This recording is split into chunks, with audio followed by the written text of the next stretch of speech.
তোমাদেরকে আমি ডিম ফ্রাইড রাইস করে দেখাবো। ফ্রাইড রাইসটা কিভাবে তৈরি করি, কি কি উপকরণ দিই তোমাদেরকে সবটাই দেখাবো। দেখো আমার অলরেডি আমি সব জোগাড় করে নিয়েছি। এখানে 2 কাপ মতো চাল নিয়েছি, আর যে সবজিগুলো দেব ফুলকপি, ক্যাপসিকাম, বিনস, এগুলো আমার কাটা হয়ে গেছে ছোট ছোট করে। আর কি ফোড়ন দেব আর কি বেটে দেব, আর দেব আমি 2টো ডিম। তোমরা পরিমাণ মানুষ অনুযায়ী বাড়িয়ে দেবে, কমিয়ে দেবে। আমি চালটাও অল্প করে নিয়েছি, আমার মানুষ কম। আর হচ্ছে দেখো, এইটা হচ্ছে আমি কয়েকটা গরম মশলা, 4-5টা সাজিরে, গোলমরিচ, লবঙ্গ, এই লবঙ্গ আর দারচিনি, এইগুলো আমি কাঠখোলায় নেড়ে নেব। নেড়ে নিয়ে তারপরে পেস্ট করে পরে দেব, কোনো ফোড়ন দেব না।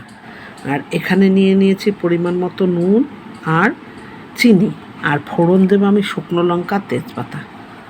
এইভাবে তোমাদেরকে তৈরি করে আমি দেখাবো। প্রথমে চালটা আমি বসিয়ে দেব, 60% সেদ্ধ করে নেব, তারপরে তোমাদের সবটাই দেখাচ্ছি। কড়াইটা বসিয়ে দিয়েছি, আমার গরম হয়ে গেছে। এইবার আমি এই যে মশলাগুলো একটু নেড়ে নেব, অল্প সামান্য হালকা করে। এটা সম্পূর্ণ আমি ঘিয়ে করব, আমি কোনো সাদাতে দেব না। এখানে একটু নেড়ে নিই। আমি কড়াই এখানে ঘি দিয়ে দেবেন, আর আমি শুকনো লঙ্কা, তেজপাতাটা ফোড়ন দিয়ে দেব।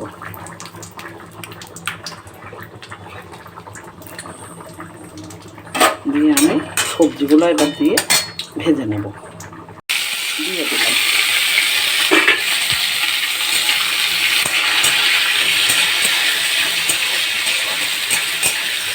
ভাজা ভাজা যখন হয়ে আসবে তখন আমি লবণ আর চিনি এর মধ্যে দিয়ে দেবো, ঢেকে ভেজে নিয়ে।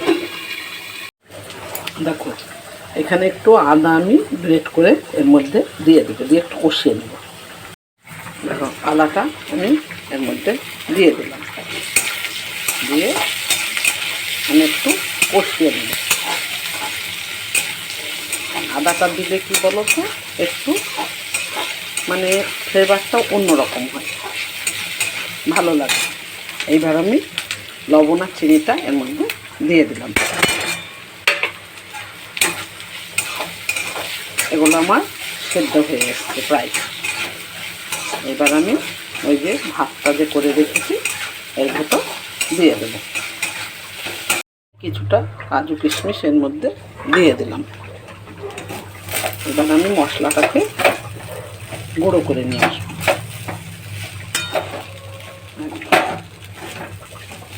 এবার আমি মশলাটাকে গুঁড়ো করে নিয়ে আসবো। মশলাটা বাটা হয়ে গেছে, এবার আমি মশলাটা দিয়ে দেবো। মশলাটা বেশি হয়ে গেল, অল্প করে দিয়ে দেবো। আর ওই ডিমটা যে আছে, এবার ডিমটা ফাঁকা করে আমি কেটে একটু তোমার মাঝে মাঝে ডিপ ডিপ করে কেটে দেবো, তাহলে নুনটা ঢুকবে। ডিমটাকে আমি দিয়ে দিলাম, এবার আমি ঢেকে দেব। এবার আমি গ্যাসটাকে অফ করে একটু ঘি দিয়ে নামিয়ে দেব। গ্যাসটাকে এবার অফ করে দিলাম। দেখো এটা আমি রেড কাউ ঘি এখানে ব্যবহার করলাম, একটুখানি ঘি ছড়িয়ে দিলাম।